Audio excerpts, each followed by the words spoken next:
Hai, selamat datang di Rapido Thinking pagi ini. Kalau saya ditanyakan tentang kasus Ciracas lah gitu ya. Sebenarnya saya sudah jawab sedikit banyaknya di dalam wawancara dan salah satunya adalah di IRC. Seperti bisa dilihat di bawah ini apa linknya gitu. Tapi masih banyak pertanyaan yang masuk kepada saya karena saat itu saya hanya diberi kesempatan satu kali bicara ya dan tidak boleh menyanggah. Contohnya ketika saya dibantah oleh salah seorang senior Polri, kemudian saya tidak bisa menjawab dan menurut saya harusnya bisa saya jawab gitu, karena beliau jadi menyerang posisi tentang pengamat yang dianggap mencari-cari kerjaan gitu dengan membahas ini semua. Eh, Begini aja, sebenarnya tuh kita harus bicara tentang kohesivitas ya, dan kalau masalah kohesivitas itu apa sih yang belum dibikin sama TNI? Coba kalau saya lihat di sini ya, dari koordinasi tentang strategis taktis, dari komunikasi, dari program bersama, dari foto bareng, dari penyelidikan bersama, dari apalagi ya, operasi, sosialisasi, semua sudah dilakukan bersama. Tapi tetap saja ini terjadi. Dan itu menurut saya yang saya sampaikan di ILC kemarin adalah karena ada masalah yang paling mendasar. Salah satunya adalah misalnya saja posisi Polri yang tidak pernah ada di bawah kementerian. Itu saja sudah membuat somehow ada yang tidak pas gitu. Berarti ini juga berhubung pada Undang-Undang Kamnas. Nah, menurut saya Undang-Undang Kamnas ini harus segera dituntaskan. Karena bagaimanapun itu adalah sumber dari segala sumber masalah.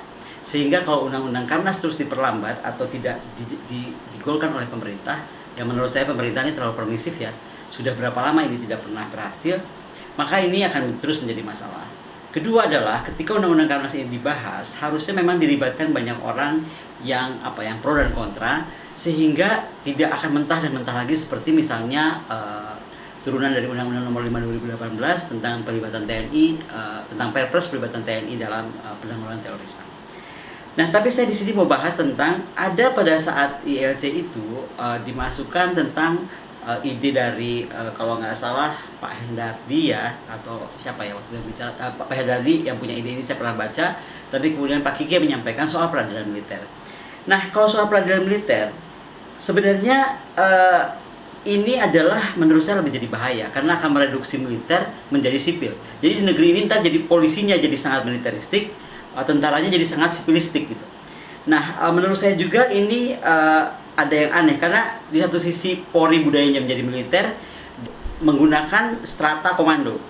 Padahal kalau memang Polri itu sudah setengah sipil, harusnya kan dia tidak usah. Karena mereka ini dua domain terhormat ya kan. Di satu sisi TNI-nya sendiri dibikin apa-apa harus pakai payung hukum. Kan jadi kebalik, TNI-nya apapun bergerak harus payung hukum, ya kan?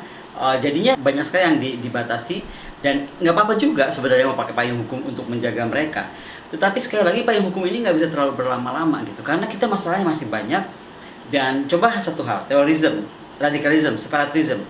Ini aja belum kita bereskan karena tadi kelambatan melahirkan Perpres, melahirkan juga peraturannya. Dan secara keseluruhan sekali lagi ini semua bermula dari Undang-Undang Kamnas. Jadi kalau ini nggak selesai, saya kira ini akan ada masalah besar sangat, atau paling tidak seperti saya sampaikan Ciracas 1, 2, 3 dan seterusnya itu akan berjalan.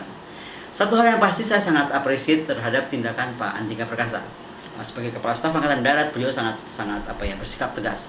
Dan dalam hal ini saya dapat mengerti karena beliau itu ingin menegakkan sebuah pasukan tentara yang profesional, bukan gerombolan yang bisa satu saat menyerbu dan kesana kemari secara liar gitu.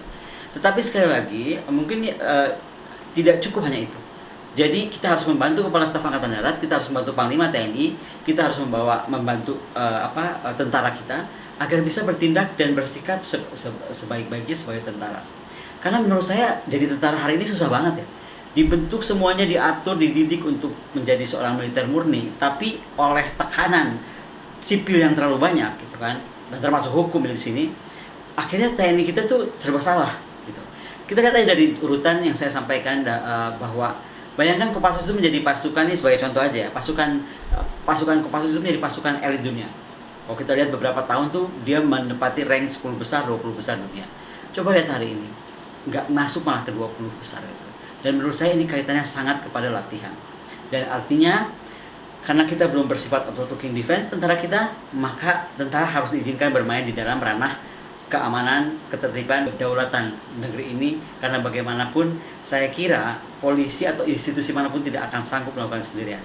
Sekali lagi, hubungan erat dan kohesivitas antara pelaku garda-garda terdepan bangsa kita itu harus didorong dan bukan semakin dijauhkan. Dan ini juga mungkin menjadi masukan bahwa kalau ada analis pertahanan atau disebut pengamat pertahanan atau ada akademisi bicara tentang masukannya, jangan dianggap kami itu mencari pekerjaan. Enggak, kami itu punya tugas sebagai akademisi, sebagai pemikir, sebagai orang yang mendasarkan apa-apa kepada pengetahuan dan penelitian. Kami berhak memberikan masukan dan saran untuk yang terbaik bagi tentara-tentara kami. Saya kira demikian. Baik.